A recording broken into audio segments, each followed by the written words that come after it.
Alô, Liberos, tudo bem? Aqui é Fel Campos e hoje nós estamos com a volta dos entrevistados.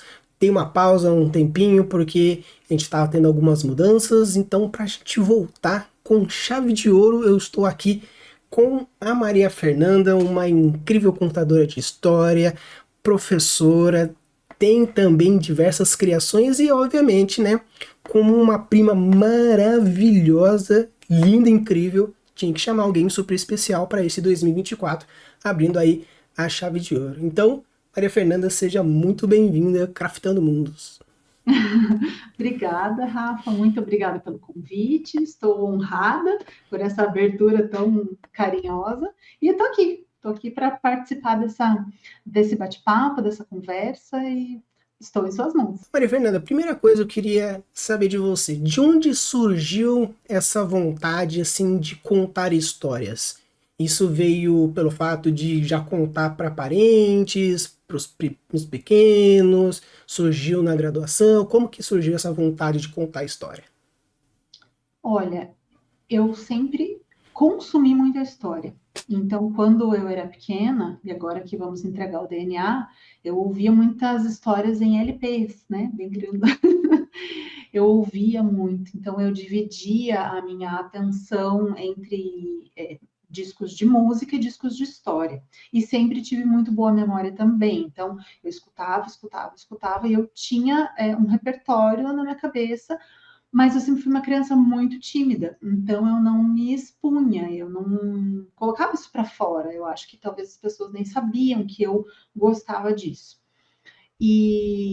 Logo que eu aprendi a ler, eu comecei a comer livro, né? Devorava livro, então se era livro, era gibi, era material de qualquer coisa.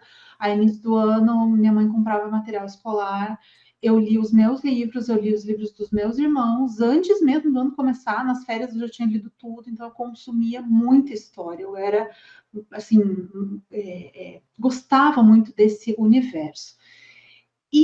Os livros me atraíam também pela ilustração, pelo colorido. Então, eu sempre fui uma criança artística, assim. Eu gostava muito de cantar, eu gostava muito de ouvir história, eu gostava muito de ler, eu gostava muito de desenhar. Minha mãe conta que para ter sossego comigo nas férias, era me largar com lápis de cor e uma pilha de papel e acabou. Eu não ia dar problema. Diferentemente dos meus irmãos, que iam ficar brigando, mas eu não dava trabalho, né? E, e aí, isso tudo se mistura muito, né? Eu lembro de ter uma amiga da minha idade, a gente estudou junto desde o pré, e a gente, quando tinha uns 9, 10 anos, a gente brincava que a gente queria escrever um livro junto, e a gente começou a fazer. Ela dizia: não, a gente pensa junto, mas você desenha, porque eu sou péssima no desenho e tal. Então, eu estar nesse meio das histórias acontece já desde a minha infância. Eu não lembro da minha vida sem estar consumindo histórias. E aí, eu muito cedo entrei em trabalho voluntário, com 13 anos. Eu fazia trabalho voluntário com crianças. Então, eu era pouca coisa mais que uma criança, mas eu já atuava com crianças. E nesse meio, eu tinha algumas diretrizes assim de trabalho, mas tinha algumas histórias ali. Naquela época, eu ficava super preocupada, quase como se fosse estudar para uma prova e tal, fazia, contava algumas histórias ali, mas nem passava pela cabeça, nem sabia que existia uma profissão chamada contador de histórias. E continuei seguindo ali. Durante a adolescência eu lia muito, graças a Deus foi antes da internet, porque hoje eu vejo que tem muita dificuldade. Eu mesma hoje tenho dificuldade de ler livros maiores por conta da gente estar nessas demandas eletrônicas e tal, mas eu lia muito. Comecei a fazer teatro amador, mas não com professor, era um grupo de amigos e a gente fazia porque queria, se reunia no feriado e fazia, criava o texto, criava as coisas e criava cenário, criava tudo, a gente dava tudo da nossa cabeça. E de repente, e isso tudo eu já estava ali entrando na educação, né? Fiz licenciatura em desenho. A minha ideia lá atrás era ser arquiteta, então quando eu entrei na adolescência eu pensava em arquitetura, mas fui para a licenciatura e para o desenho, para as artes, estava imersa nesse lugar e sempre no hobby, nesse horário de lazer, eu estava envolvida com alguma coisa artística, mas essa contação, esse envolvimento com história, ele sempre vinha. E de um um ano para o outro, esses nossos teatros amadores, esse meu grupo de amigos, a gente percebeu, eu e uma amiga minha que meio que coordenávamos, assim, a gente viu que começou a ficar com uma cara diferente, uma cara meio de contação de história. Porque o teatro, normalmente, ele acontece, ele tem uma fluidez diferente. E a contação de história, no palco, ela é muito assim, narrador aqui e a cena ali. E a gente percebeu que, sem querer, a gente começou a fazer uma coisa intermediária entre teatro e contação de histórias. E quando a gente percebeu isso, a gente foi fazer uma formação. A gente descobriu que aqui em Curitiba existe um lugar chamado Casa do Contador de Histórias. E aí a gente começou a entender que aquilo que a gente estava fazendo era um meio do caminho, não era exatamente uma contação raiz, assim, mas também não era bem um teatro. E daí eu sei que nós duas entramos por esse caminho no voluntariado, no hobby, nesse lugar de lazer. Só que em paralelo eu já estava sendo professora. Então eu fui usando essa experiência de voluntariado e de experimentar histórias, puxando daí para a sala de aula. Então, eu lembro a primeira vez que eu fui, entre aspas, confrontada por uma criança para contar história, foi justamente numa escola, num momento em que eu não sabia muito o que fazer. Eu, na época, eu lidava com um período de contraturno, então tinha várias crianças de várias séries misturadas, assim. E aí eu tinha acabado de passar as atividades que eles tinham que fazer, como era contraturno, eles tinham tarefa de casa e tal, e estava muito frio. Aqui, sou de Curitiba, aqui em Curitiba estava muito frio, muito gelado, e a gente saiu para o pátio para ficar no sol. Sentamos num lugar assim do piso e tal, eles foram brincar. Daqui a pouco sentaram uns dois, três em volta de mim e uma menininha. Pro, conta uma história. Daí eu, na hora, falei, meu Deus, sabe? Porque assim, eu tinha alguns teatros na cabeça, essa daí foi antes de fazer o curso. Eu não sabia o que eu ia saber. E sabe o que veio na minha cabeça? Uma daquelas histórias de LP. Que eu percebi naquela hora que eu não tinha esquecido. Uma daquelas histórias que eu mais tinha ouvido lá atrás foi a minha primeira história contada como uma, tipo assim, uma contadora de histórias, uma coisa que fluiu, alguém me olhar e pedir, me senti um pouco nervosa porque eu tinha sido pega desprevenida. Então, a origem disso tudo é aí. Mas aí depois fui para a escola, fui para outros outras iniciativas, projetos sociais, eventos, história para adultos, formação de professores em contação de histórias. Aí eu fui ampliando, mas esse meu início na contação, eu considero esse episódio com essa menina. O que é legal, assim, é que quando a gente fala sobre, pelo menos, a ideia de expansão criativa, muitas vezes vem de um gosto nosso, às vezes, eu gosto disso, né? Que você comentou, eu escutava o LP, eu desenhava em casa, e isso me faz lembrar que, normalmente, quando você é pequeno, você, na hora de vai desenhar no papel, você desenha um personagem, você, né, desenha um bonequinho, às vezes um bonequinho num cenário X, ou às vezes só o bonequinho sem muito cenário. E eu lembro de que os meus primeiros rascunhos eram de cenários. Eu não me importava do bonequinho, se ia ter um cachorro, uma pessoa, eu gostava muito de cenário e agora, hoje em dia, tem um canal que fala sobre criação de cenários. Né? Então é legal você ver que muitas vezes um pequeno hobby, uma pequena levada para cá já faz com que você siga um caminho totalmente diferente na parte artística e esse anseio aos poucos vai surgindo até que você tem basicamente o caminho, a metodologia até que você se vê fazendo aquilo. Às vezes profissionalmente, às vezes amador, às vezes um hobby que vira um job aqui, uma coisa ali, até que você vê que você já está imersa nesse universo. Uhum. Sim, isso é muito legal. E eu às vezes penso sobre isso, sobre a infância, sobre essas coisas que a gente gosta na infância e tantas pessoas, né? Às vezes, aquilo que eu gostava de fazer quando eu era criança, eu não faço mais e tal. Eu não posso reclamar disso, porque eu hoje eu faço tudo aquilo que eu mais gostava de fazer na infância, eu faço hoje. E ganho dinheiro com isso, né? Trabalho com as coisas que eu gostava. Eu acho assim que sim, eu acho que tem uma metodologia japonesa que se você encontra naquilo que você é bom, no que você gosta e no que dá dinheiro, se você consegue os três ao Sim. mesmo tempo, você está no emprego Uhum. correto, O né? nome desse negócio aí é o Ikigai. Ikigai, exatamente. Então, temos aqui um exemplo vivo de que Ikigai existe. Então, se você está aqui assistindo aqui a gente, nossa, mas eu gosto de desenho, ilustração dá dinheiro. Se você é bom nisso, acha então que vale a pena. Mesma coisa para escrita, mesma coisa para contação de história, mestre de RPG ou qualquer parte criativa. Hoje em dia, criatividade, jogos, entretenimento está dando bastante dinheiro, tem mercado. Você é bom nisso? Então, procure seu Ikigai Uhum. dentro dessa oportunidade, como aqui Maria Fernanda trouxe para gente que é possível sim, simplesmente com o start de uma criança falando: Tia, conta uma história. Quem sabe às vezes o seu amiguinho fala: Ô, desenha um negócio aí para mim, para pro nosso RPGzinho ou para alguma coisa. No final você se vê já Uhum. vivendo disso. Fica a dica aí. Aquele adolescente que desenha bem, o pessoal fala, faz a camiseta para gincana, né? Nossa, vi muito disso. Que faz caricatura dos professores. Nossa, é muito, muito legal como essas coisas elas vão se manifestando na nossa vida em diversos momentos diferentes.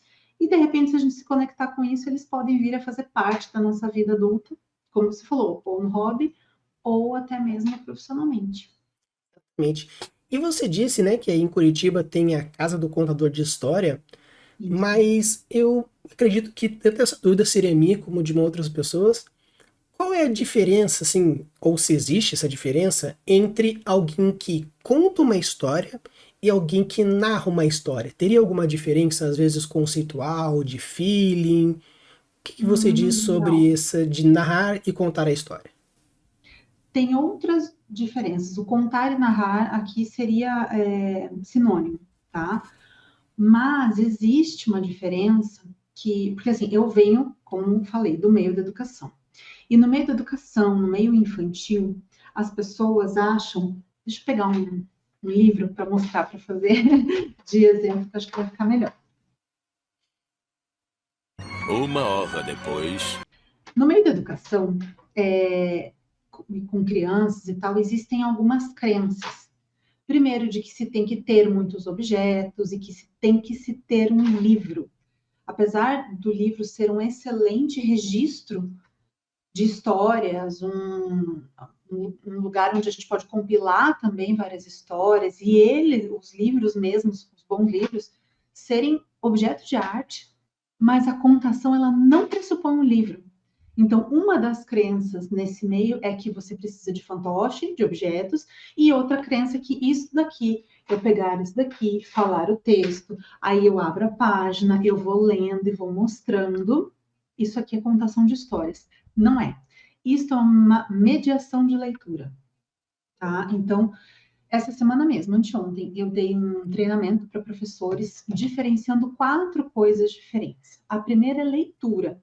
Leitura é eu e o livro. Eu, qualquer idade. Eu, criancinha, vendo um livro com texto ou sem texto, folheando, explorando. A leitura, ela é uma experiência individual da pessoa com o livro. A mediação de leitura, ela pressupõe o livro. Então, eu vou mostrar, aí eu como enquanto contadora, enquanto professora, é uma coisa muito... É, esse é muito característico do trabalho com criança pequena, assim. Criança que não lê, ou criança que está começando a ler, ou para você explorar mesmo, e mostrar, falar, né, mostrar o título, ajudar a enxergar também a própria ilustração. Então, falar assim, olha, aquela parte que a gente comentou, estão vendo? Aquele lá. Então, você ir ampliando esse repertório visual, esse repertório de palavras e tudo mais. Aí existe o teatro, a encenação. A encenação, aí sim ela vai estar mais próxima até de ter bonecos, não que a contação não possa ter, mas vai ser um teatro. E o teatro, ele pressupõe que é uma coisa que está um pouquinho mais formatada. Então, daí ele já é uma experiência artística. Eu tenho uma obra de arte para mostrar, que é um teatro, que vai ter ali um começo, meio e fim e tal. E a contação ela pressupõe 3 coisas: contador, pelo menos um ouvinte e uma história. É isso. contar histórias é algo que é do ser humano. E as pessoas foram meio que gourmetizando isso.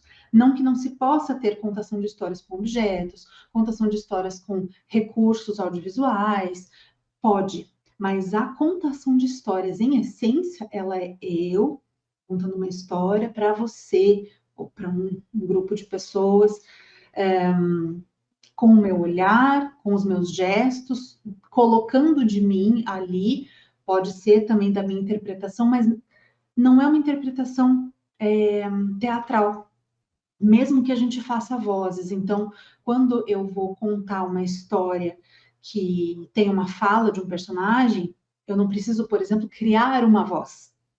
E essa é uma diferença bastante, eu acho que bastante visível, assim, né? Quando a gente pensa, nossa, tenho que fazer vozes para contar histórias. Pode, até pode, mas começa a descaracterizar um pouquinho a contação, né? Ela vai esbarrando no teatro. E agora, qual das quatro é melhor? Para uma criança, para o desenvolvimento do ser humano? Todas.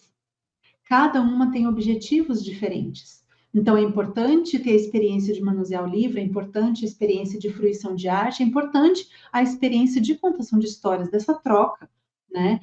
E a mediação de leitura, claro, é uma mediação, é um adulto ajudando uma criança a olhar, a interpretar, a observar essas coisas. Então, como você perguntou de diferenças, essa é a minha bandeira, né? A minha bandeira é a da contação de histórias, mas eu dou suporte. Ah, sim, se você quiser contar histórias com um livro, porque, por exemplo, você vai ler um livro, um conto mais longo, algo onde não seja importante a figura, mas um texto que está muito, é um texto mais denso, um texto pesado, você quer fazer um trabalho específico com aquela construção escrita, aí você pode fazer também, mas aí é muito importante não ficar nessa coisa meio teatral de mostra livro e tal. O livro está aqui, eu estou contando e estou falando, estou contando, estou lendo aqui, mas eu estou interagindo visualmente com as pessoas. Já fiz, às vezes em sala de aula, uso para algum recurso, mas o que eu gosto mais e é onde eu me realizo nesse lugar é na contação de histórias mesmo. Naquela Dona Benta, naquela, sabe, naquele pajé daquela tribo que o cara fala e todo mundo fica assim, sem respirar, vendo a pessoa falar. Isso, para mim, é de arrepiar, assim. Acho legal que você foi falando que não precisa de, né, fazer vozes, não precisa, porque o importante é a história em si ser contada, né? Onde você coloca, então, o, às vezes a sua interpretação, às vezes de uma forma mais, às vezes bruta do que você está lendo, está falando, está trazendo, ou também, às vezes, um quê de você, né? Como às vezes você pode. Porque tem alguns personagens, alguns autores, que eles não descrevem profundamente um cenário, profundamente um personagem, vai um pouco da gente, às vezes, interpretar como que poderia ser, né, personagem assim, assim, assado. Tanto que teve, né, há um tempo atrás, aquela discussão com a J.K. de como que é realmente a Hermione. A Hermione, ela é negra, ela é branca, ela é como? No livro não fala a cor de pele, só diz um pouco do cabelo, um pouco das sardinhas aqui, sardinha ali, mas fica a interpretação nossa de como seria, né, o personagem. Então, nesse ponto, por exemplo, onde não existe uma caracterização muito forte, seja no cenário, seja no personagem, você dá um pouco da sua visão daquilo ou você coloca meio que você ainda traz essa ambiguidade para que seja feito um teatro da mente do escutante, da pessoa que escuta, né? Não tem como a gente fazer isso sem colocar nada nosso, né? Tudo, né, que o ser humano põe a mão, ele interfere, ou interfere, acho que fica difícil, ele intervém, né, faz uma intervenção. Interferir pode parecer ferir, né, pode parecer machucar aquilo que está ali, mas não tem como não passar pela gente. As histórias que eu conto, foi interessante você fazer aí um comparativo com Harry Potter, que é uma saga, são muitos livros, são histórias longas, e eu conto contos curtos. E os contos, eles não vão se aprofundar nesse lugar de, especialmente psicológico, assim, mas é numa questão, às vezes, psicológica, ou às vezes existem algumas descrições de cenários muito bonitas. Tem até uma história bem bacana para contar, que é uma história, uma das histórias que mexe bastante comigo, mas é muito interessante como a gente contador, precisa enxergar na nossa cabeça, a gente chama, né, isso nos treinamentos de geografia da história, que são esses ambientes. E eu, agora falar de uma experiência pessoal, quando eu imagino, quando eu entro numa imersão da história e aquela história ela entra em mim, é muito curioso porque eu enxergo dentro da minha cabeça exatamente o cenário e todas as vezes que eu conto, o cenário ele está sempre no mesmo lugar. É como se eu estivesse lendo um livro, é como se eu tivesse criado um livro na minha cabeça, entendeu? Seja da fisionomia do personagem, seja da ambientação, seja do sofrimento daquele personagem, ou né, das angústias, dos sentimentos, das alegrias, das emoções. É muito curioso como isso me impacta de um jeito que é como se eu estivesse lendo. Eu já tinha essa experiência desde a infância, de eu ler um livro e eu imaginava uma coisa. Quando eu ia reler o livro, parecia que eu estava vendo um filme, parecia que eu estava vendo de novo, então eu vejo as mesmas cenas na cabeça. Se você me pedir, poxa, conta uma história, conta essa mesma história de outro jeito, daria um tilt na minha cabeça, porque aquilo eu mesma já incorporei dentro de mim. Então eu coloquei de mim, coloquei da minha imaginação, da minha criatividade, da minha experiência de vida, de tudo aquilo que eu já vi, filmes, ilustrações, arte, tudo aquilo de alguma forma criou um cenário na minha cabeça. E é muito curioso, porque quando a gente, né, falando de treinamentos, né, as pessoas, nossa, como que você consegue passar essa sensação do, do cenário? Como que você consegue ter na sua cabeça o que está acontecendo? Como que você consegue, sem nenhuma imagem, fazer com que a gente enxergue? Porque eu estou enxergando. Eu estou contando aquilo que eu estou vendo. Não é um texto decorado, mesmo que eu decore. Eu tenho texto decorado e eu tenho texto fluido. Eu tenho as duas coisas no repertório. Mas o mais importante é eu estar enxergando aquilo na minha cabeça.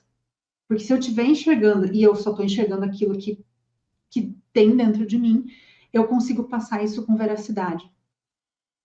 Eu acho muito legal dois pontos que você trouxe. Um, nesse quesito do conto curto, Uhum, porque eu acho que muitas pessoas, isso começou comigo no passado, antes de entender isso, e eu vejo muitas pessoas hoje, quero escrever um livro, né? Quero seguir uma carreira artística como escritor. Primeira uhum, coisa que pensa, vou fazer uma saga, 3, 4, 5 livros. É estupidamente comum.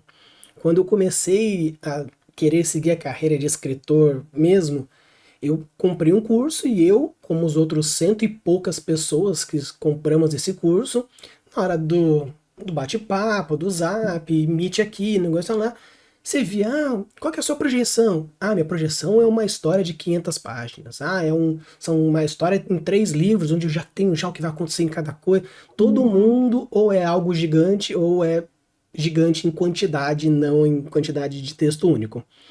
Só que é impressionante que você precisa começar com os contos, porque se você não consegue trazer uma essência, um cenário, uma prospecção, um personagem, uma intenção numa história de 5, 12 mil palavras que seja, você não vai conseguir prolongar isso em 500 páginas. Vai ter Uhum. muito buraco, vai ter muita barriga.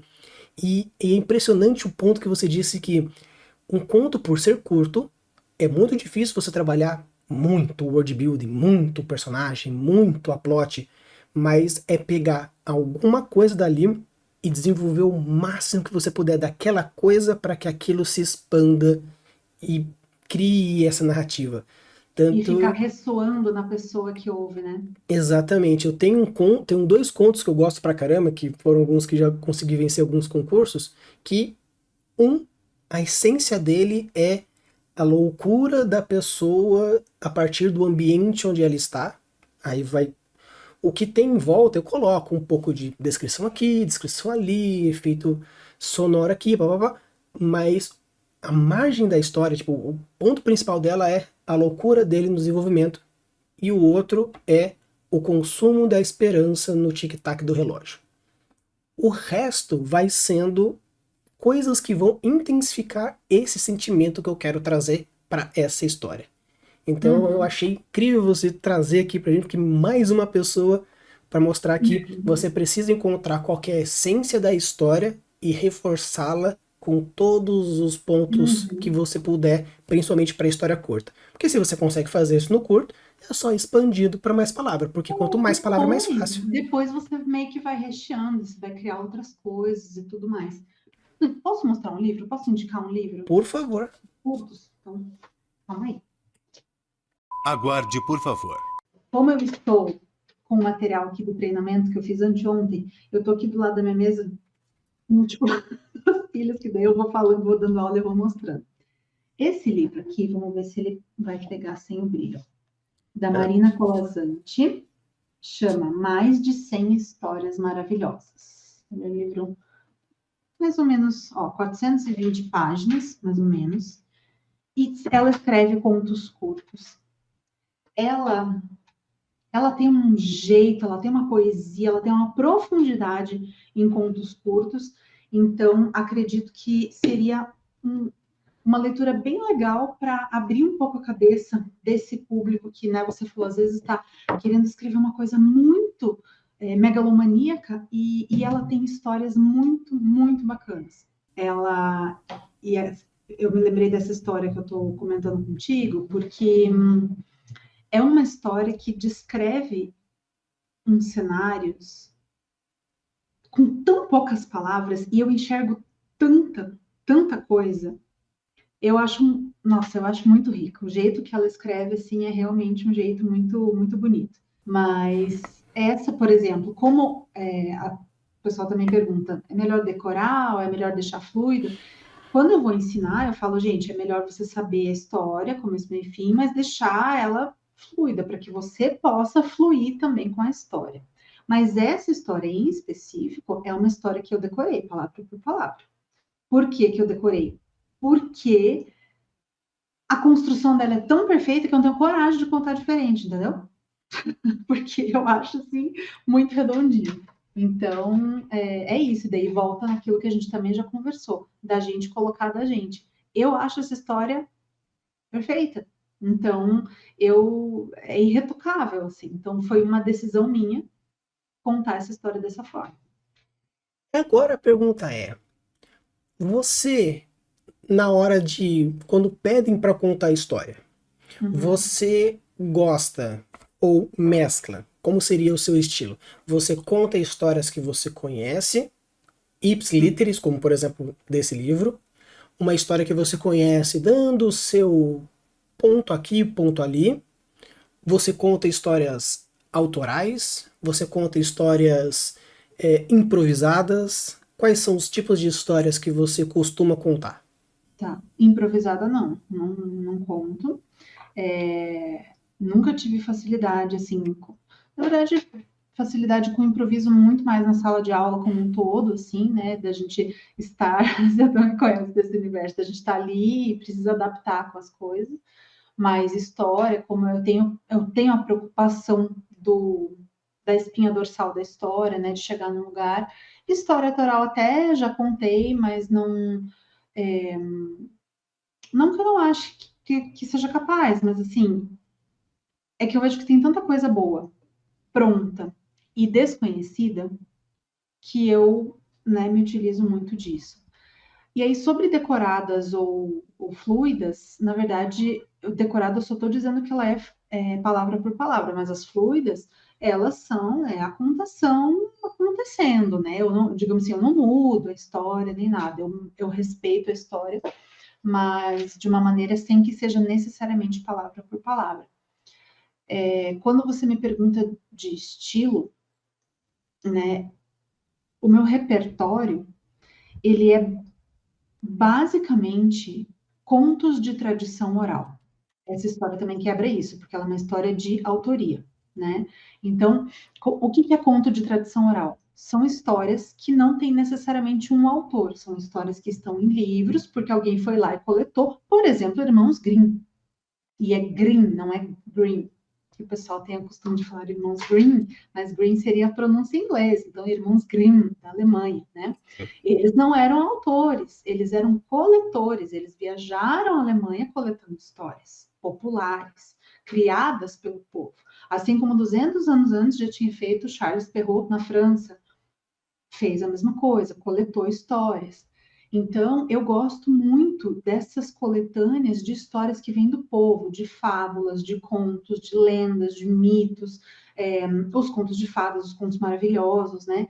Eu sou muito fã, tanto que o meu negócio lá do meu Instagram tá lá Sherazade. Por quê? Porque Sherazade era a contadora de histórias, né? E tinha essa capacidade de ir emendando uma história na outra para salvar a sua própria vida. Se alguém não conhecer a história das Mil e Uma Noites, posso também dar uma visão geral de como é essa história também, que é uma figura que inspira o meu trabalho, né? Mesmo sendo, não sabemos se essa figura é só mitológica ou se ela é histórica também, mas de qualquer forma, é uma figura que inspira o meu trabalho, né?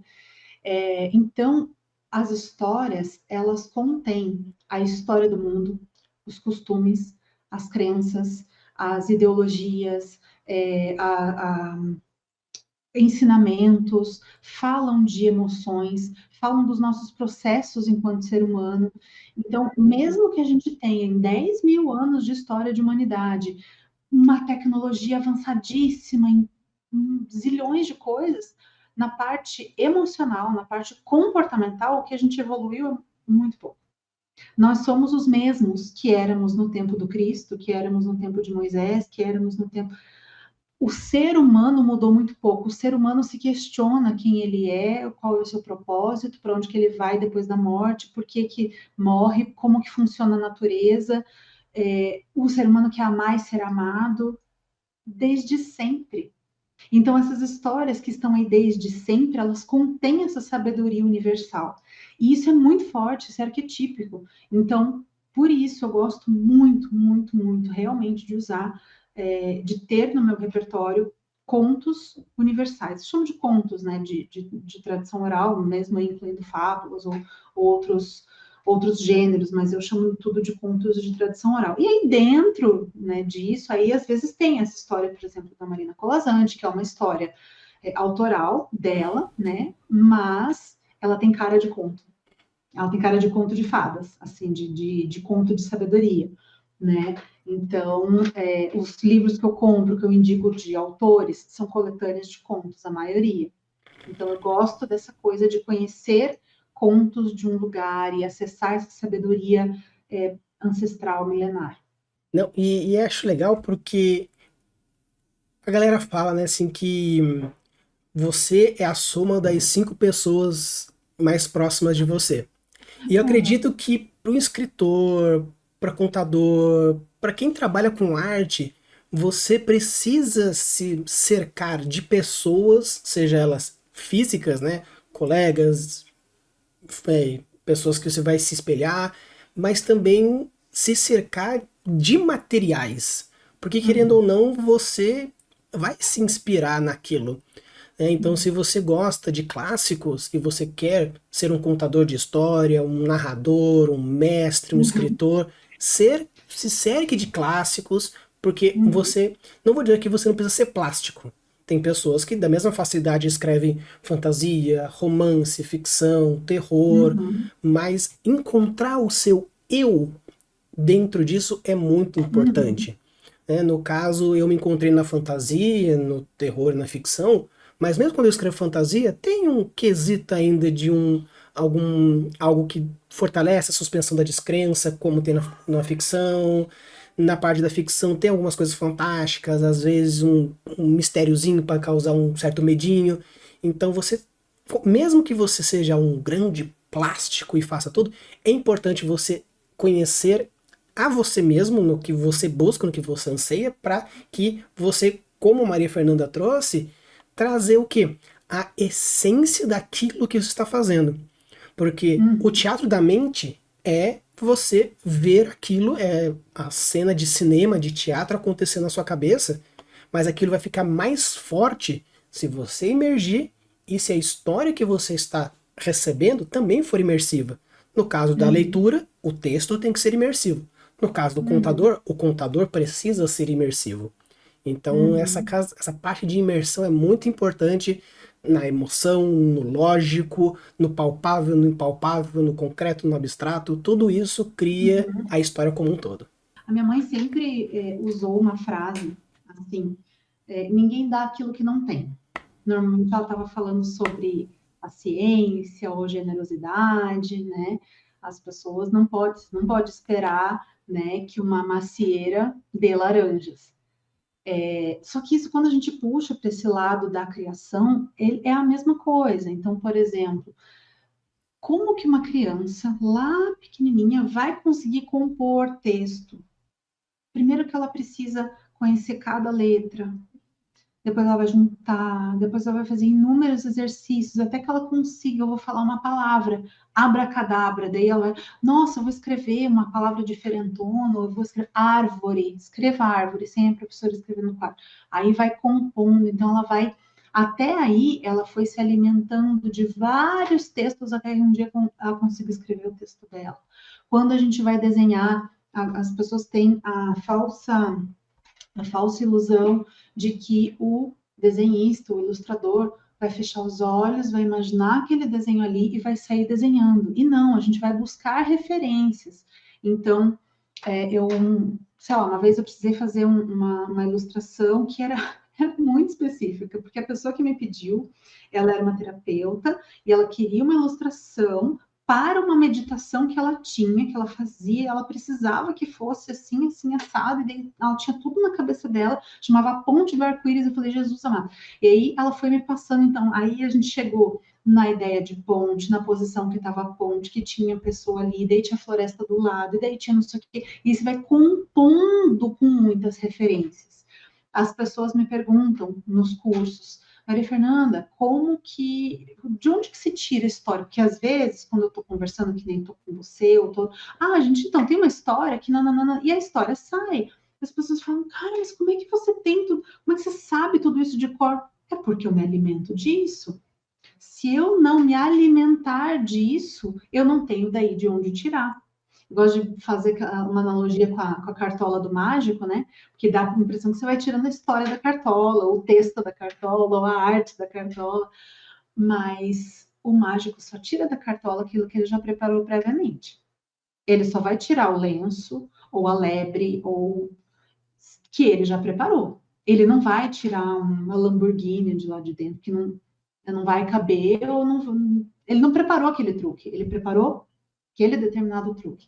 Então, essas histórias, elas só fluem hoje livremente comigo, e eu só consigo ter facilidade, tranquilidade, talvez não ficar nervosa, porque eu já li, já estudei, já treinei, já gaguejei, já esqueci, muitas vezes. Só que isso faz 20 anos, então, assim, isso já faz parte do meu DNA.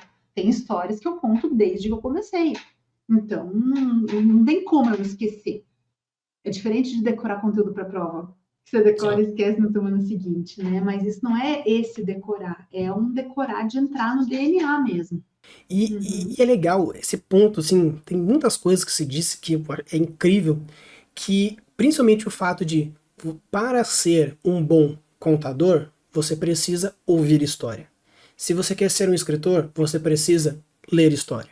Se você quer ser um desenhista, você precisa consumir arte. Se você quer ser músico, você precisa consumir música. Então, tem horas que a galera fala assim, eu vou fazer às vezes uma temática, fazer uma live e precisa, hoje nós iremos falar um pouco sobre criação de um cenário pós-apocalíptico vampírico. Puta, que negócio específico de... Aí a galera vai jogando, eu vou complementando, eu jogo uma ideia e no final acaba um negócio incrível. Por quê? Uhum. Porque você tem todo o arcabouço. Eu já li o Drácula do Bram Stoker 500 vezes, Uhum. já assisti todos os filmes de zumbi desde 1970 e pouco até o Eu Sou a Lenda de agora, The Walking Dead, né? Tenho uma coletânea enorme de textos de terror. Então, assim, eu não tiro a ideia do nada. Se você for buscar lá no âmago, você fala assim, tem uma pitadinha de Bram Stoker aqui, tem uma pitadinha de Eu Sou a Lenda aqui, tem uma pitadinha... Claro que você Uhum. não pega o negócio inteiro, mas até mesmo no improviso, você tira de algum lugar. Eu, recentemente, também estava participando de um projeto de uma terapeuta, e aí ela tinha ideia, mas ela queria que eu escrevesse, né? Então, eu escrevi o texto lá para ela. E era muito engraçado, porque como eu ia descrevendo para ela, eu ia colocando assim. E daí a professora, aí, entre parênteses, estilo a professora do Menino Maluquinho. Estilo o cenário não sei do que. Então, assim, é esse mix de um monte de coisas, e daí que vai virar esse milkshake de histórias e de referências. E o legal é que mesmo que você pegue, eu pego um aqui, um ali, um ali, um ali, você percebe que existe uma lógica até nas escolhas. Você não vai Uhum. querer fazer uma história onde a professora é o menino maluquinho, a professora do menino maluquinho, e você não vai falar que, por exemplo, sei lá, os alunos parecem o Zé do Caixão. Meio que não orna, Sim, sim. né? Uhum. Então, assim, tanto que até mesmo nos momentos que você não é tão específica, existe sim uma linearidade, que aqui no canal a gente chama de genius loci, que é a essência da localidade ou a essência daquilo que você está fazendo. Então, assim, mesmo até quando você coloca, tem uma colega que ela é cheia dessa, nas primeiros rascunhos da história dela, ela coloca, e o rei disse, entre parênteses, pensar no nome do rei, não sei o que, do lampião, escolher a cor da luz do campeão. Aí ela vai colocando as observações, meio que para que a história continue fluídica, aí ela vai colocando as Uhum. coisas que ela vai precisar parar depois para revisar, mas vai colocando Exato. isso. Então, tudo isso tem a ver com criação, tudo isso tem a ver com contação, e eu acho que é o backstage que as pessoas que quando estão ouvindo a história, quando estão lendo a história, quando estão vendo o filme, é todo um backstage que eles não sabem o quanto é muito metodológico e muito treino, estudo, canseira, dor de cabeça e apaga e lê de Gênio novo. é Mozart, assim, que já veio aqui com 5 anos fazer as coisas. Não tem gênios? Tem, mas 98% das pessoas não é genialidade, é esforço, é trabalho, é referência, é testar, é errar, depois acertar, e assim vai, né? Sim. Agora eu tenho uma pergunta. No quesito de, por exemplo, se você disse que a contação de história, né, para adulto, para criança, mas, por exemplo, vamos considerar que você irá contar uma história de fábula e você tem uma criança, um adolescente e um jovem adulto, colocando em números, Uhum, algo aí uhum, 5, 15 e 21. E você tem que contar a mesma história para uhum. esses três grupos.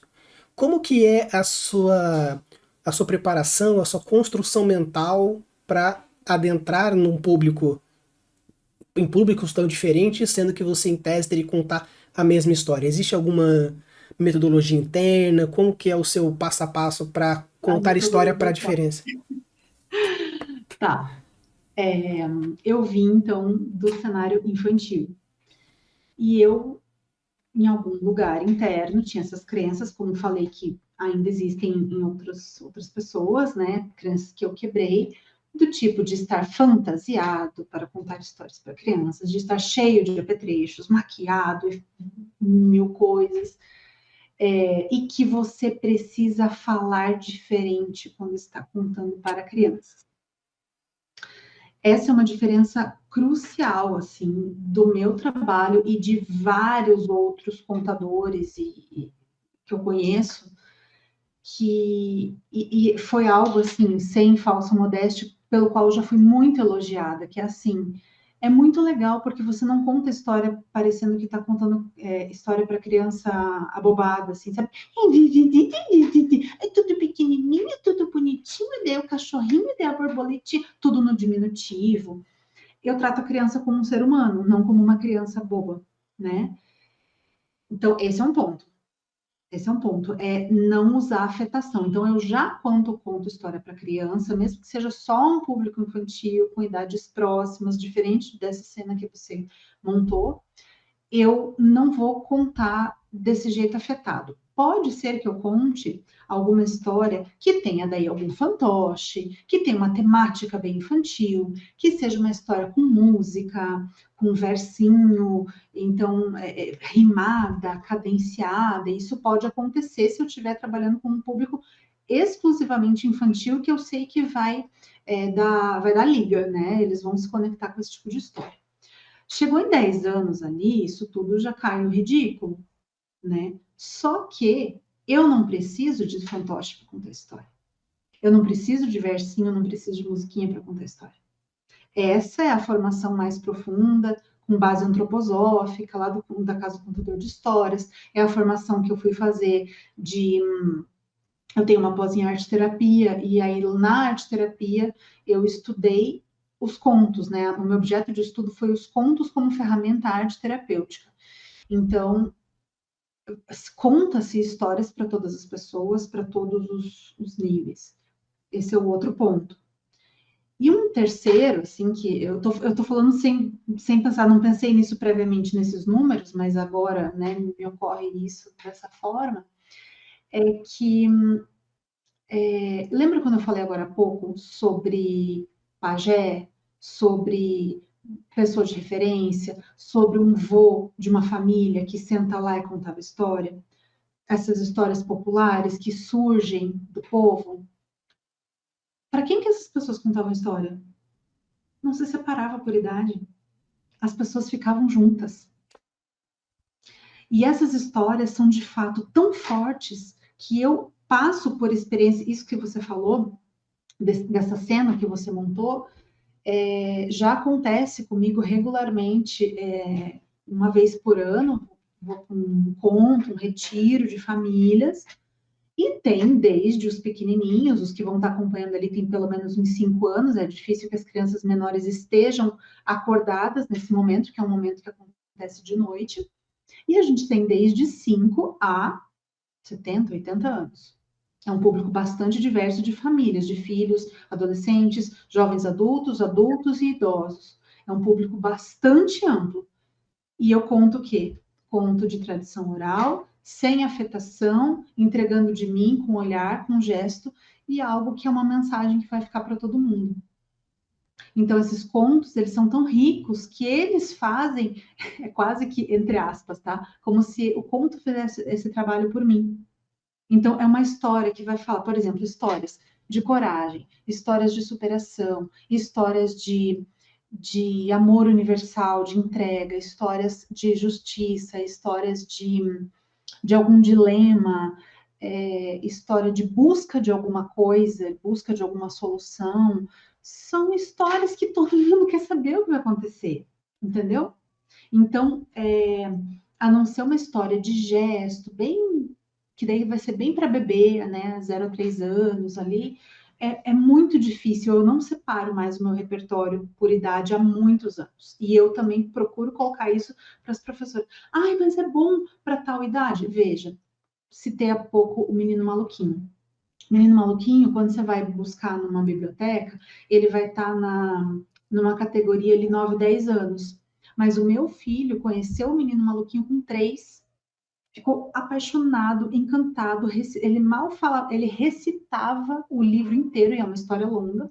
E o aniversário dele de 4 anos foi de tema do Menino Maluquinho, porque ele adorava o Menino Maluquinho. Se eu tivesse engessado de não, essa história talvez seja muito complexa, é só para esperar ele fazer 9 anos e tal, ia perder o timing. Então ele teve uma fase muito conectada com o Menino Maluquinho, fora da idade prevista para aquilo ali, né?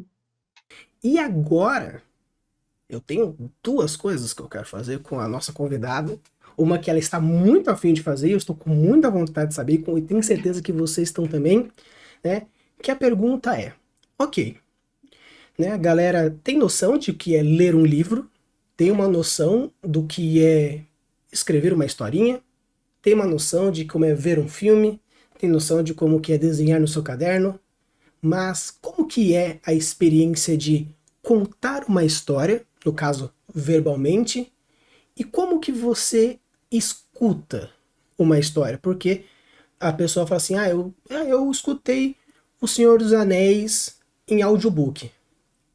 Mas escutar uma história em audiobook existe aí, pelo menos na minha percepção, eu acredito que tem uma grande diferença entre ouvir e escutar. Então, quando você vai contar uma história e quando você vai ouvir uma história, como que é essa chave, tanto de contar quanto de ouvir? Olha, como eu tenho um tempinho de experiência, uma história para me prender contada, o contador tem que ser bom. Eu tenho um nível crítico muito alto, muito alto. Então, eu já treinei muitas pessoas, e aí fazia trabalho voluntário em grupo, e aí às vezes eu tinha que ficar vendo as pessoas. E tem gente que vai, que é um avião, assim, que fala, nossa, por que essa pessoa não começou antes? E tem gente que é sofrível, assim, então estar ouvindo alguém que não é bom para mim agora. Maria Fernanda, pessoa física, não a contadora de histórias que treinou uma equipe, não a professora que treinou, né? Quando eu vejo os meus alunos, por exemplo, no passado eu trabalhei com sétimos anos, tinha uma coisa lá de teatro e a gente fez uma coisa meio de contação de história e tal. Nossa, fico orgulhosa com o que eles fazem, é muito, muito aquém do que aquilo que eu faria, mas é um outro olhar. Mas eu ir numa roda ou numa sessão de contação e que o contador, se ele não tiver. Nossa, e às vezes é um pelinho que perde a minha atenção e aí eu não consigo lembrar, eu não consigo lembrar da história, eu não consigo me conectar. É difícil esse ponto criativo, assim, sabe? Criativo não, crítico. Eu tenho esse nível crítico muito alto, né? E algumas pessoas, ao contrário, assim, se a pessoa começa a falar, fala, meu Deus, eu queria contar desse jeito, assim, sabe? Eu conheci um contador uma vez, participei de um encontro internacional de contadores de histórias, mas foi aqui em Curitiba. E tinha contadores de toda a América Latina. E um contador que, se eu não me engano, ele era da Argentina. Todos eles falavam aquele espanhol e aquele meio portunhol arranhado, a gente conseguia se conectar, mas às vezes na hora da história mesmo, de contar, perdia uma ou outra palavra. Mas sabe o que é aquela pessoa que tem uma energia que parece que te cata pela mão, mas psiquicamente, assim, que você fala, nossa, como é que essa pessoa conta desse jeito? Então, ao mesmo tempo que eu tenho esse nível de crítica com boa parte dos contadores, quando vem alguém assim que me surpreende, eu fico hipnotizada, hipnotizada mesmo, assim. Não hipnotizada no sentido de perder os sentidos, porque eu fico pensando naquilo, eu falo, gente, como é que essa pessoa consegue esse ter, assim, as pessoas estão na mão, assim. E eu gosto, mas também entro no mesmo problema de ouvir história no YouTube ou Spotify, assim, para, tipo, meditação, relaxamento, sabe? As pessoas costumam me dizer que eu tenho a voz muito calma, que eu tinha a voz muito gostosa de ouvir e tal. E claro, eu tô acostumada com a minha própria voz, né? Só que se eu vou para um podcast de história, né? E a pessoa tem aquele sotaque que é muito estiado, assim, sabe? Por exemplo, é algo que me incomoda e era para relaxar, eu não consigo, sabe? Porque eu fico escutando a pessoa sibilando, a pessoa, sabe?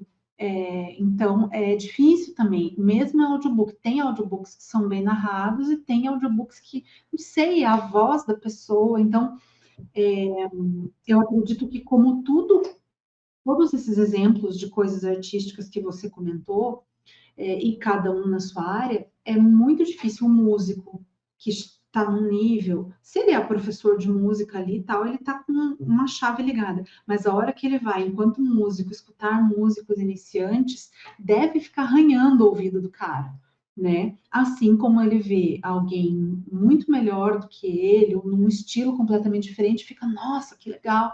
Eu acho que é mais ou menos assim, né? Então, é desafiador, assim, para mim, né? Ouvir histórias que não estejam bem narradas, assim, no sentido da fala, do áudio mesmo, no sentido do texto, e ainda o texto, assim, outro lugar ruim na infância. Lembra aquilo que eu falei de infantilizar, de deixar o jeito de falar muito abestado? Tem gente que faz isso com texto. Então, o mercado editorial brasileiro, infantil, ele, ao mesmo tempo que é bem fechado, é bem difícil de você, por exemplo, entrar numa baita de uma editora e tal, mas também tem um outro lado que aceita qualquer coisa. Aqueles livrinhos de R$ 5, de R$ 2 que você compra, né? Não em sebo, mas em essas feirinhas, assim, uns textos horrorosos. Ou assim, eu preciso de uma história. Como é que foi? O que era? Ontem eu estava atendendo uma mentorada minha, e assim também, né? Online. Ela não mora aqui. E aí ela tá começando, ela é de uma outra área, mas ela vai começar um processo seletivo para ser professora de algo que é relacionado com a área dela, tal. Mas ela falou: "Eu nunca montei um plano de aula, não sei como fazer. Você me ajuda nisso?" Falei: "Ajuda. Eu sou mentora dela em outras coisas, mas a gente focou nisso, beleza." E aí ela foi, me falou todas as demandas. Eu falei: "Cara, você me conhece? Eu vou te dizer para você começar com uma história, né? Uma história que fale sobre essas coisas, sobre esse objetivo que você tem aí com a aula e tal." Tá, beleza. Vamos ver aqui alguma história." Aí ela pegou e colocou no Google, não achou muita coisa. Ela falou assim: já sei, vou colocar no ChatGPT. Beleza. Aí colocou lá a história que fale para nono ano, que fale sobre o tema. Aí ela, porque o raciocínio dela era: o ChatGPT vai procurar em algumas histórias prontas, vai trazer e tal. Mesma coisa, ridícula, era assim, a floresta dos animais harmoniosos, sabe umas coisas, o senhor leão, não sei das coisas, sabe uma coisa assim que você fala: gente, pelo amor de Deus, isso aqui não é o chat GPT, de onde ele tirou isso? É a questão do repertório, a mesma coisa que a gente tá falando, de onde ele tirou isso? É porque tem gente que escreve essas porcarias, né? Então, isso me dá coceira. As pessoas chegam e falam assim: olha, tem uma história bem legal nesse grupo de contação lá. Tem uma história bem legal para contar para as crianças lá de tal idade. O que você acha? Aí me manda daqueles textos, assim. E eu sei que eu sou referência para elas. Então, assim, eu tenho que me. Então, você viu que esse daqui é assim, ou assado, você viu que essa história. E de vez em quando tem que passar pano e. Tem como. Não tem como eu fazer o trabalho do outro, né? Mas é desafio. Mas é legal, assim, os dois pontos que você trouxe. O primeiro é o quesito do seu filtro. Assim, não estamos falando, pelo amor de Deus, não estamos falando assim que, você é iniciante e você é um bosta. Pelo amor de Deus, não leve para esse lado. O que a gente está Não, tem dizendo, iniciante que é muito bom. sim, né? Não é E isso. mesmo que você seja um iniciante, assim, puxa, eu nunca pensei em contar história na minha vida, contei e vi que eu não sou tão bom nisso. Mano, se vocês ouvissem o feedback que o meu grupo de escrita deu para mim no meu primeiro texto que eu enviei, para você ter uma ideia, quando eu mandei o texto, porque a gente manda textos esporádicos, aí tem um feedback, a gente tem um meetzinho, a gente faz um brainstorm, faz as correções para que a gente consiga tirar o máximo do melhor que a pessoa tem. Para você ter uma ideia, pro meu primeiro texto, a galera fez um grupo à parte para eles verem o que eles iriam falar para mim para não me desmotivar, porque a minha história era tão ruim, mas tão lixo, que eles não estavam conseguindo saber por onde começar para não me desmotivar, né? Mas é muito ruim, ao ponto que o, a conclusão do coisa foi: agora que você pegou todos os feedbacks, você corrige tudo que a gente falou e manda de novo, para a gente ver se a gente consegue agora entender o que você quis dizer na sua versão inicial. Aí depois eu fiz um monte de correções, não sei o que, fiz. Peguei todas as correções, apaguei, deixei ele salvo, mas apaguei e reescrevi com todo o mindset novo que eu tinha absorvido depois coisa.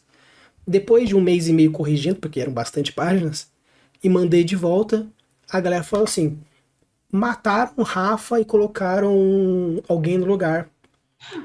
Outra pessoa. Mas é isso mesmo.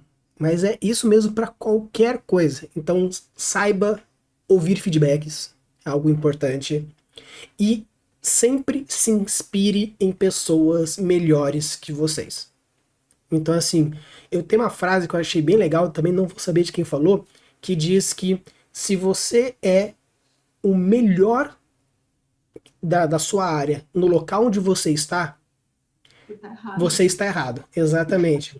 Então, assim, não tô falando. Vocês têm que, né, caso vocês queiram, se tornar referência, mas se vocês se tornarem referência em algum lugar, Busque outras pessoas que são iguais ou acima para vocês crescerem junto, não apenas crescer os outros. Muito altruísta você crescer os outros, mas você também tem o direito, então busque outras pessoas iguais ou de maiores níveis. Então, esse é a grande mensagem de Uhum. aumente os filtros, mas faça jus aos seus filtros. Também não adianta falar assim, nossa, que contador bosta. Aí você vai contar, é pior que o maluco, você só é chato. Tipo, Uhum. nossa, que texto mal escrito. Aí você manda o seu, é um texto lixo. Uhum. Né? Então, assim, tem que saber se o cara é ruim, por Às quê? vezes eu sinto isso dos críticos de arte, né? Ninguém é bom, né? Exato. Então, assim, não é para ser gênio. Porque às vezes eu falo assim, Matheus, tem um infodumpzinho aqui nesse seu parágrafo. Camila, o seu cenário tá um pouco nebuloso demais, a gente não tá conseguindo entender mais ou menos onde está acontecendo a história. E você acha que em Uhum. nenhum momento no meu texto não vai ter um infodump, não vai ter um cenário nebuloso? Uhum. Acontece, né? Mas o ponto é você entender que você falha e você Uhum. consegue e você aprimora. Então, Uhum. e saiba buscar o local, buscar a fonte. Aqui a Maria Fernanda trouxe incrível. O chat GPT é maravilhoso, ele tem uma inteligência, não sei o quê, mas ele mente. Já tem vários momentos que eu pedi uma coisa para ele assim, qual que é a técnica mais de desenvolvimento de personagens? Aí ele escreveu. Nada, vem, inventou uma lorota merda, eu falei assim, não, é isso aqui. Aí ele, tá, isso eu não tenho informação. Tá, beleza. Então ele inventou. Uma vez eu pedi para ele, uma introdução de uma história de 100 palavras ambientada no deserto. Sempre tinha camelo, areia e pirâmide. Eu mandar fazer outro, mesma coisa. Mesma coisa. Eu falei assim, tá, Tânis, deixa eu escrever mesmo, porque não. Então, assim, Uhum. precisa achar as fontes. Então ela tinha todo o cenário criado na cabeça dela, tinha uma primeira cena acontecendo e ela não conseguia passar dali para uma outra, acho que era uma coisa assim. Então, com todas essas informações a partir do texto dela, aí o chat GPT escreveu. Ela deu referência sim, inclusive. O texto é para dar se assemelhar ou dar o tom mais ou menos como o autor tal. Ela colocou lá um autor que eu não conheço, não vou saber repetir. Então, ela deu referências. Então, o que acontece com o chat GPT se a gente não usa direito? A gente joga uma pergunta numa caixa de ferramentas desse tamanho que é a internet. Se você fala o que é para usar, você fala, é a mesma coisa que dá para uma criança, ó, faça um bonequinho com um rolinho de papel higiênico e papéis coloridos e cola bastão. Daí a criança usa aquilo ali. Daí você vai conseguir, em vez de usar tudo que existe no mundo. Então, é isso, é usar como uma caixinha de ferramentas. Olha, o cenário é esse, o personagem é esse, a premissa é essa, o estilo de escrever é isso, já cheguei até aqui, como que eu continuo? Aí deu certo. Então, também a gente tem que se render, né? Não dá pra gente lutar contra, dar murro em ponta de faca e dizer, não vou usar de inteligência artificial. Balela, balela. Você acha que as pessoas não vão fazer isso? Sabe? Então a gente tem que se aliar a isso, né? Utilizar isso a nosso favor, né? Mas, né, pegando todas essas ideias de referências, saber como fazer, saber onde procurar, saber tudo isso, né, vamos então mostrar um exemplo de referência. Então, estamos aqui nesse momento sublime onde a nossa convidada vai nos presentear com uma história contada da maneira que deve ser contada. Um dia, o rei teve uma ideia. Era a primeira da vida toda. E tão maravilhado ficou com aquela ideia azul que não quis saber de contar aos ministros. Desceu com ela para o jardim, correu com ela nos gramados, brincou com ela de esconder entre outros pensamentos, encontrando-a sempre com alegria. Linda a ideia dele, toda azul. Brincaram até o rei adormecer encostado numa árvore. Foi acordar, tateando a coroa e procurando a ideia para perceber o perigo. Sozinha no seu sono, solta e tão bonita, a ideia poderia ter chamado a atenção de alguém. Bastaria se alguém pegá-la e levar. Tão fácil roubar uma ideia que jamais saberia que já tinha dono. Com a ideia escondida debaixo do manto, o rei voltou para o castelo. Esperou a noite. Quando todos os olhos se fecharam, ele saiu dos seus aposentos, atravessou salões, desceu escadas, subiu degraus, até chegar ao corredor das salas do templo. Portas fechadas e o silêncio. Que sala escolher? Diante de cada porta, o rei parava, pensava, seguia adiante, até chegar na sala do sono. Abriu. Na sala acolchoada, os pés do rei afundavam até o tornozelo. O olhar se embaraçava em gases, cortinas e véus pendurados como teias. Sala de um quase escuro, sempre igual. O rei deitou a ideia adormecida na cama de marfim. Baixou o cortinado, saiu e trancou a porta. A chave prendeu no pescoço em grossa corrente e nunca mais mexeu nela. O tempo correu seus anos. Ideias o rei não teve mais, nem sentiu falta, tão ocupado estava em governar. Envelhecia sem perceber, diante dos educados espelhos reais que mentiam a verdade. Apenas sentia-se mais triste e mais só, sem que nunca mais tivesse tido vontade de brincar nos jardins. Só os ministros viam a velhice do rei. Quando a cabeça ficou toda branca, disseram-lhe que já podia descansar e o libertaram do manto. Posta a coroa sobre a almofada, o rei logo levou a mão à corrente. Quem mais se ocupa de mim? Dizia, atravessando salões, descendo escadas, a caminho da sala do templo. Ninguém mais me olha, dizia. Agora posso buscar a minha linda ideia e guardá-la só para mim. Abriu a porta, levantou o cortinado. Na cama de marfim, a ideia dormia, azul como naquele dia. Como naquele dia, jovem, tão jovem, uma ideia menina e linda. Mas o rei não era mais o rei daquele dia. Entre ele e a ideia estava todo o tempo passado lá fora, o tempo todo parado na sala do sono.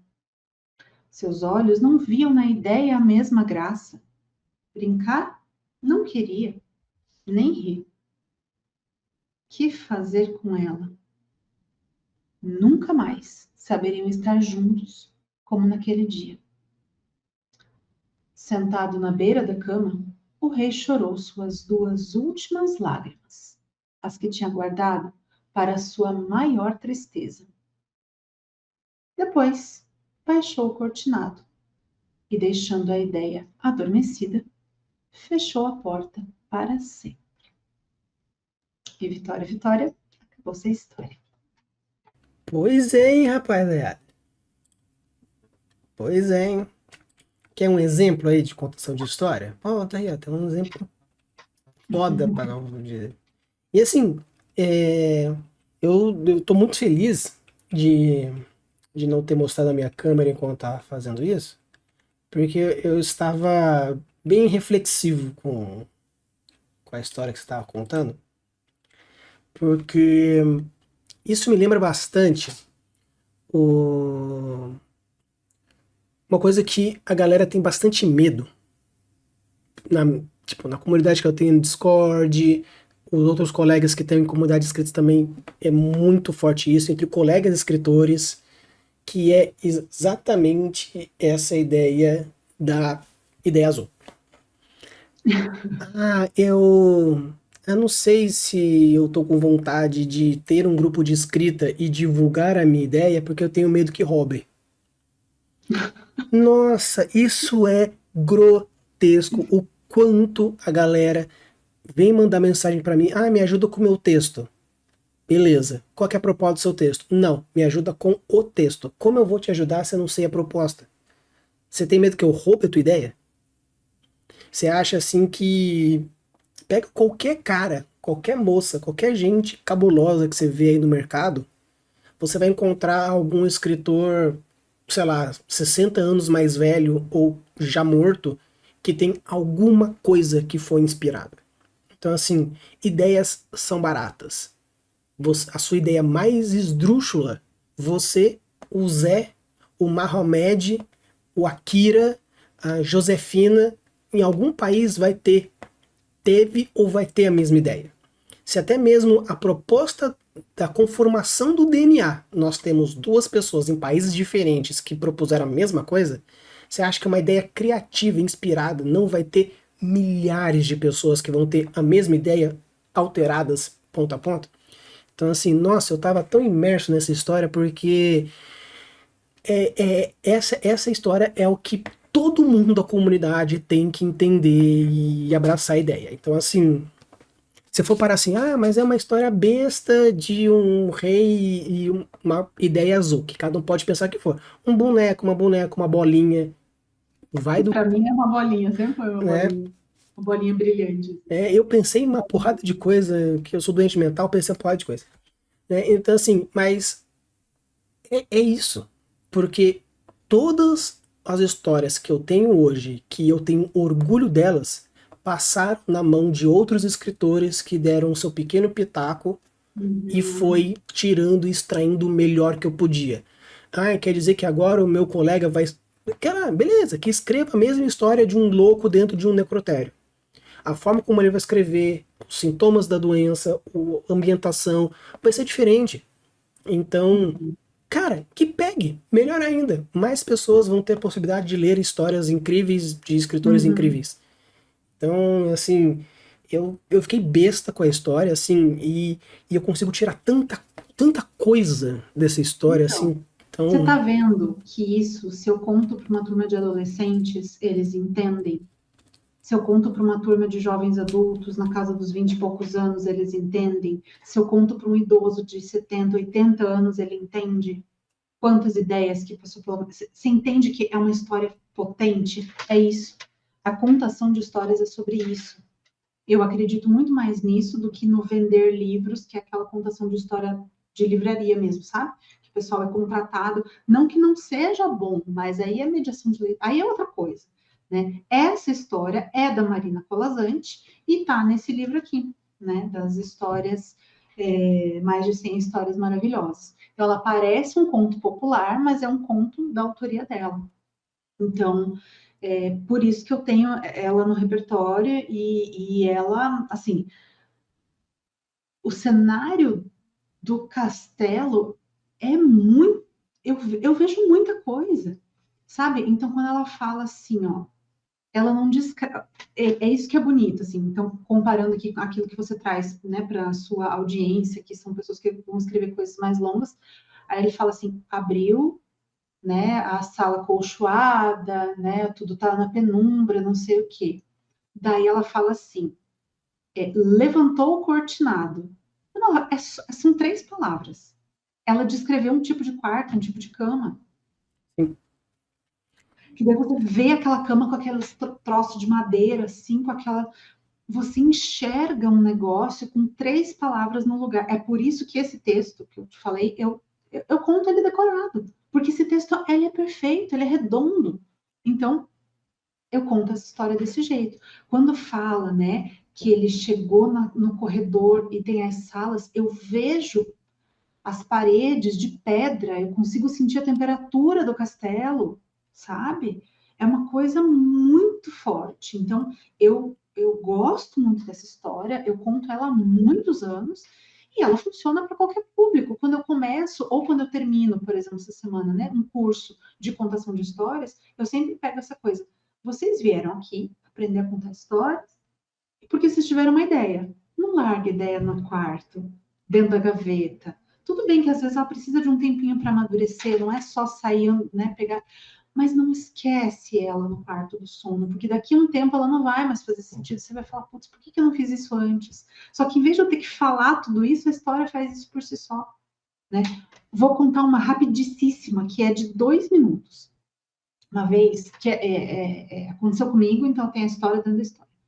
Uma vez eu estava numa turma de 9º ano E era uma escola muito legal, assim, tinha 3 nonos anos, os outros 2 eram máximos, aquele nono ano, eles brigavam muito entre eles, muito. Os meninos, assim, de sair no braço, e as meninas eram muito fofoca. Então, assim, aí você fazia um trabalho em dupla. Daí, na semana seguinte, professora, não dá para trabalhar porque fulano não sei o quê, porque fulano não sei o quê, mas daí no dia dele na casa, daí falou que não sei o quê.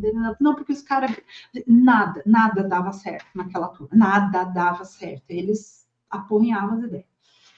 E um dia eu estava já virada no Jiraya, e até então eu não tinha contado história para adolescente. Nessa época eu só contava história para criança, porque eu achava que história era coisa para criança. Então eu também estava nesse lugar dessa criança.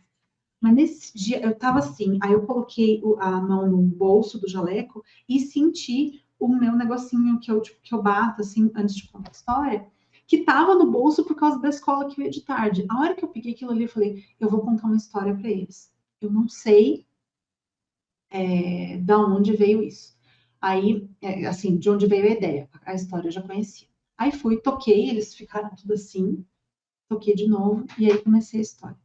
Que era sobre, então, 2 soldados que eram muito amigos desde a infância. Então, eles cresceram juntos, passaram a adolescência juntos, e aí foram servir na guerra juntos.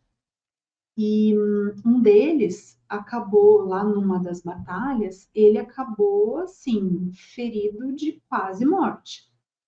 O seu amigo, percebendo tudo aquilo, viu que o amigo não voltou, não acompanhou, pediu permissão para o superior e falou assim: senhor, eu posso resgatar o meu amigo, fulano? E aí o superior falou: permissão negada, de forma nenhuma. Ele esperou o superior dele sair e se afastar, né? E ele foi, voltou e buscou o amigo. Quando ele volta, ele vem um resquício de alguma bomba, de algo em cima dele, e ele tá com o cadáver do amigo carregando no ombro. Quando o chefe dele vê e fala assim, mas eu não disse para você? Eu não disse para você não ir buscar esse cara? Agora eu perdi 2 homens ao invés de um. Olha como é que você tá. Me diga, valeu a pena? Valeu a pena ir lá para me trazer um homem morto? E ele disse, valeu, senhor. Porque quando eu cheguei, ele ainda estava vivo. E ele teve tempo de dizer, eu tinha certeza de que você viria. Aí eu terminei essa história de 2 minutinhos.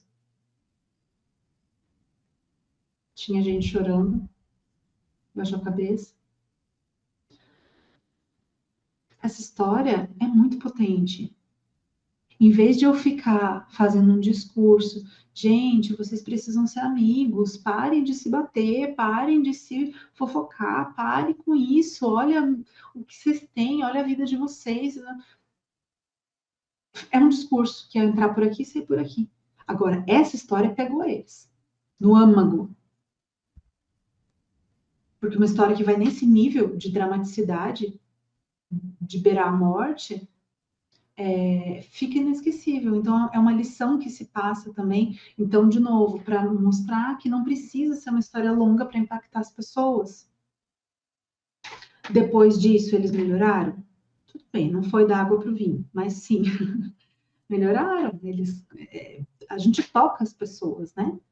Com essas coisas. Então, eu acredito muito que a sua audiência que está aqui buscando estudar sobre escrita, buscando se aperfeiçoar, quer deixar uma marca, quer ser a J.K. Rowling, quer ser, entendeu? Tolkien, quer ser alguém memorável. E não precisa escrever uma saga de 7, 8, 15 livros para ser memorável, né? Mas você precisa mergulhar na alma humana. Eu acho que se você quer se tornar memorável, eu acho que, né, para que o teu personagem tenha conexão, você tem que mergulhar na alma humana. Então, é também você ler coisas de psicologia, né? Não só aquilo, né, dos cenários que você traz, né? Eu preciso me alimentar de outros autores que falam disso. Eu super concordo, né? A questão de repertório que a gente estava falando. Mas você tem que entrar na alma das pessoas, porque senão você não fica só um achismo. Histórias, personagens e cenários é o tripé. Não adianta você ter um cenário incrível com uma história pífia e um personagem que você não se conecta. Não adianta você ter um personagem super carismático numa história esdrúxula em qualquer lugar. E não adianta você ter um personagem memorável, um cenário memorável com uma história esdrúxula. Os três precisam ter a força. Cenários como ambientação, imersão, história como cativa e personagens como sentimentos. Então é isso. E as pessoas podem até achar hipócrita do ponto, mas você fala que você precisa descrever, né, os sentimentos, os coisas, isso e aquilo. Sim, é uma forma. Da mesma forma que, como a Maria Fernanda trouxe, com 3 palavras você conseguiu trazer a imersão ambientada, preparar para a ação e a questão do contraste.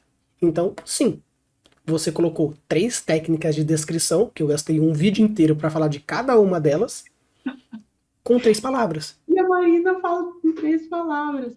Quando ela fala, olha isso, né? O rei sentou na beira da cama e chorou suas 2 últimas lágrimas, as que tinha guardado para a sua maior tristeza. Você não precisa de 5 parágrafos para definir o que ele está sentindo. Você entende que o cara está derrotado. Exato. Ele, tipo, né? Então você consegue, né? Mas é aquilo lá. É mais difícil ser sucinto. O Da Vinci, se eu não me engano, que tem uma frase que fala que a simplicidade é o mais alto grau de sofisticação. Sim.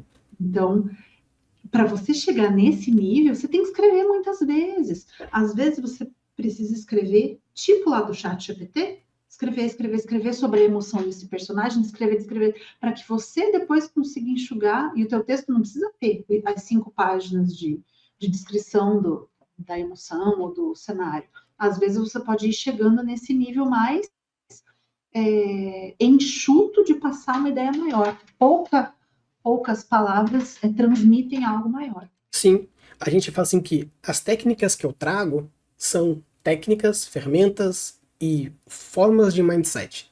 Por quê? Tanto que até eu reforço, não lembro em qual dos vídeos, que o ápice do escritor é quando você consegue, na mesma frase, no mesmo parágrafo, trazer mais de uma função para aquilo que você está dando. Então falar, o rei está triste, é uma função de mostrar que ele está triste.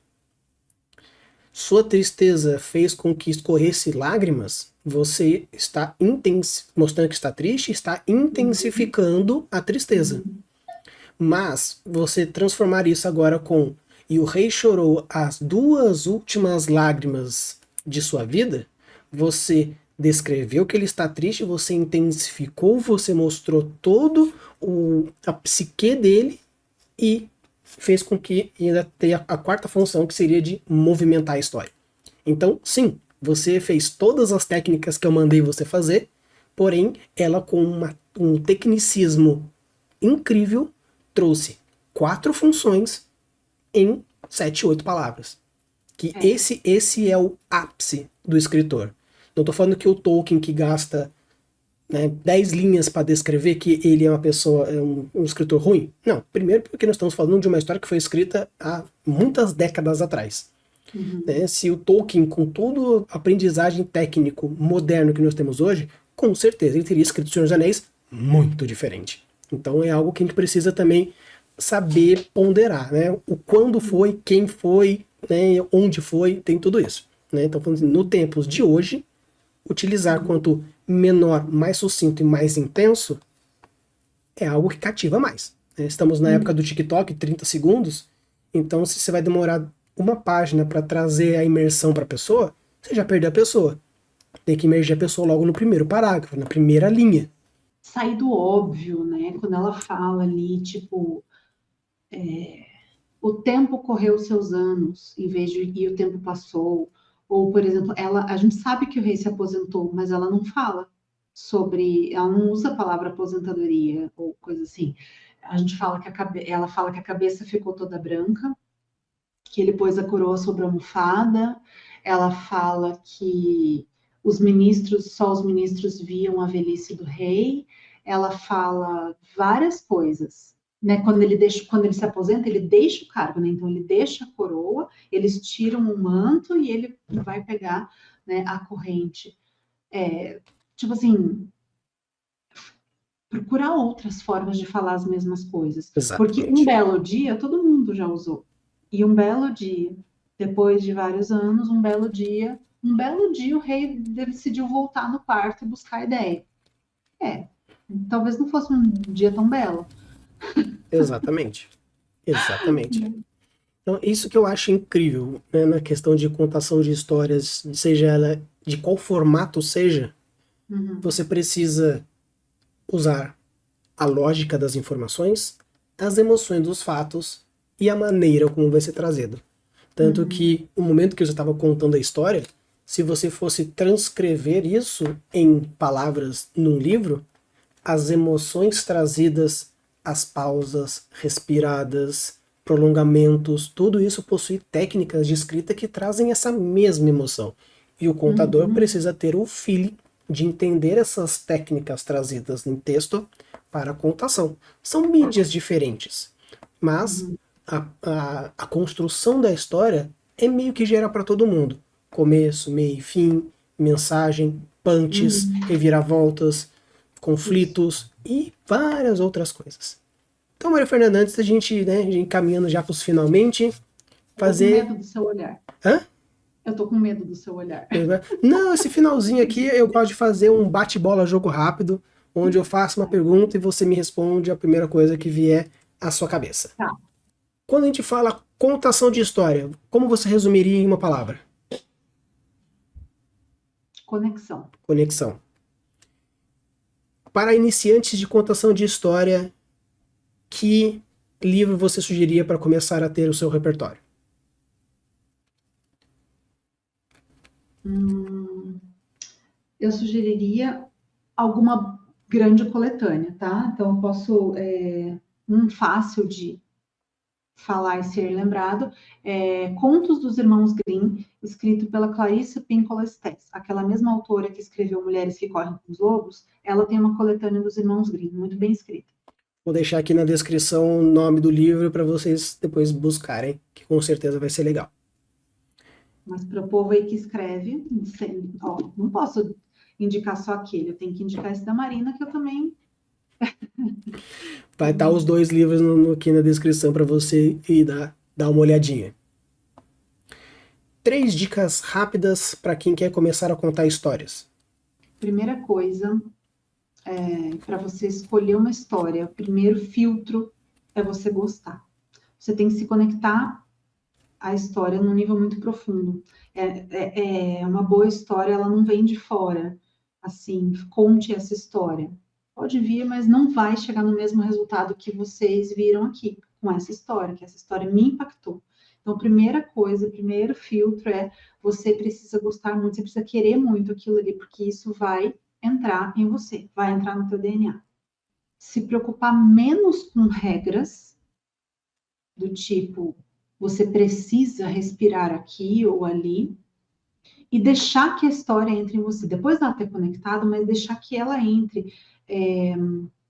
Você se deixar levar mesmo por ela, ver o que a história te traz. Ninguém me falou quais eram as coisas, ou quais eram os lugares que eu precisava pausar, ou que gestos eu precisava fazer. Isso tudo pode ser até que exista uma técnica específica, eu acho que até para atores tem uma outra pegada, né? De laboratório e tudo mais. Mas na contação de histórias, como não existe uma regra, eu poderia trazer outro contador de história que traria essa história de uma forma completamente diferente. Então, é deixar que essa história entre em você nesse lugar da imaginação, do sentimento, se conectar com esse sentimento dos personagens que vão desenvolver a trama, né? E aí deixar que isso venha, né? Sem se preocupar de decorar, no meu caso eu decorei, mas histórias não decoradas podem ser muito boas e muito bem contadas, não é esse o ponto. E cuidar com histórias ruins. O que é uma história ruim? É uma história que não tem conflito ou é um conflito muito fraco, assim, sabe? Eu, uma vez, eu tomei contato com uma história, e essa ficou marcada porque ela é muito ruim. Era uma história que o objetivo dela era falar sobre colaboração no lar. Então, assim, uma criança que deveria contribuir com, eu acho que era a avó com quem a menina morava. E aí a avó pedia e a menina não fazia. Presta atenção nesse enredo. Olha que enredo super trabalhado. A menina não fazia as coisas e tal. Aí a menina tem um sonho. E aí nesse sonho, ela perde os movimentos, ela perde a visão, ela, tipo assim, ela vai perdendo todos os sentidos, tudo que ela tem. Ela fica paralítica, ela fica cega, ela fica surda, ela não sei o que, e dela não consegue fazer nada, e ela acorda, dela percebe como ela é abençoada por ela ter um corpo, e ela não sei o que, ela vai lá e ela, tipo, vai e ajuda a avó. Isso é a história do livro. Isso foi editado, isso... Aí você fala, gente, pelo amor de Deus, quem foi que deixou uma história dessa chegar no mercado? Cara, tem tantas outras coisas, tantas outras histórias, não, sabe, não vai reinventar a roda. Então, as pessoas. E aí, falar agora para criança, porque mesmo que teu público queira escrever histórias maiores, às vezes o foco vai ser ali, sei lá, 10, 11 anos, meio criança ainda. Mas, assim, as pessoas querem passar lições e aí fica aquela coisa doutrinadora, aquela coisa rasgada, essa coisa. Então, não tem um conflito. As pessoas falam, não, mas é porque, né, cai no politicamente correto, porque não pode certas coisas. Tá, beleza. A mãe da Chapeuzinho falou, vai por esse caminho porque no outro tem o lobo. Aí a Chapeuzinho vai por aquele caminho, encontra a avó e volta para casa. Aí não tinha história, a gente não estava falando da Chapeuzinho hoje, séculos depois. Entendeu? Precisa ter a desobediência, a curiosidade, o se sentir incapaz, né, né, hesitação, né, de, putz, eu não sei se isso aqui é para mim, né, uma Moana que fica, né, poxa vida, eu tenho que ir lá, eu quero ir, mas, tipo, minha avó morreu e, sabe, mas eu tenho que achar um semideus, sabe Deus onde está esse cara, né, sabe, precisa ter, que são esses aspectos de humanidade, não é? Ah, eu tenho um sonho, daí o sonho me transforma. E eu acordo que eu resolvo que eu vou ajudar minha avó. Sabe? Tipo, pelo amor de Deus. Qual é a sua história favorita? Oh, aí você tá sacaneando comigo, né? Aí Aê. eu posso te perguntar, você gosta mais da sua filha ou do seu filho? E quem disse que isso é problema meu? Aí, mas daí, aí é o convidado que se vire, né? Tá bom, eu te deixo você escolher duas, então. Já que entre filho e filha, eu deixo você escolher duas, então. Tá bom, então eu vou escolher duas. Eu vou escolher a ideia azul que eu contei para vocês e eu vou escolher João e Maria, que intuitivamente foram os nomes que eu escolhi para os meus filhos, né? João Guilherme e Maria Cecília. Não foi de propósito, não foi pensado nessa história, mas é uma das clássicas que eu mais gosto por conta da simbologia, do psiquismo, né? O quanto a Maria representa um crescimento muito grande, né? Ela é uma mocoronga no começo da história e ela é capaz de matar uma bruxa e salvar o irmão sozinha, né? Contra alguém muito mais esperto e ladino do que ela. Então, eu acho uma história fortíssima, fortíssima. Eu gosto muito, muito mesmo. E a última, pra gente fechar, talvez seja a mais difícil ou não, não sei. Lá vem. Mas, se você um dia fechasse o olho e acordasse dentro de alguma história, qual história você falaria, gostei, e qual você faria, me dei mal? Putz, estou na história de João e Maria. Pô, legal. Puta, tô na história de Chapeuzinho Vermelho. Qual história você gostaria de estar dentro e qual história você não gostaria de estar dentro? Que pergunta interessante. Tem uma história que dificilmente ela vai ser conhecida, mas a forma como eu conheci ela é muito legal. Ela se chama A Princesa de Bambu Luar. Então começa com uma voz de dentro de uma caverna, assim, que tipo fala de uma princesa encantada, uma princesa que está encantada e precisa que alguém vá lá desencantar ela nesse reino de Bambu Luar. É bem legal, ela é uma história popular do Brasil, ela é bem cheia de sei lá, música, dança, bicho que fala, tem uma descrição do espaço do castelo também, quando a princesa aparece vestida, assim, sabe? É uma descrição super bonita. Então, eu imagino paisagens muito lindas com essa história. Sempre imaginei. Vai falando de uma vista aérea, porque o cara pega carona num pássaro, uma coisa assim, sabe? Vai nas costas do pássaro, e aí tem aquela vista, assim, da cidade, né? Desse reino, assim. Então, é uma história que eu acho que eu gostaria muito de estar lá, de ver esses ambientes, assim. Agora, uma história que eu não gostaria, o Barba Azul. Barba Azul. Justíssimo. Eu acho que. Ah, mas eu não conheço essas histórias. É um ótimo momento para você ir atrás e ler essas histórias. Essas histórias vão estar todas aqui na descrição para você descobrir. Aí você diz aqui nos comentários se você concorda ou discorda. Se acharia, não, eu acho que eu conseguiria normalmente, tranquilo, perfeito.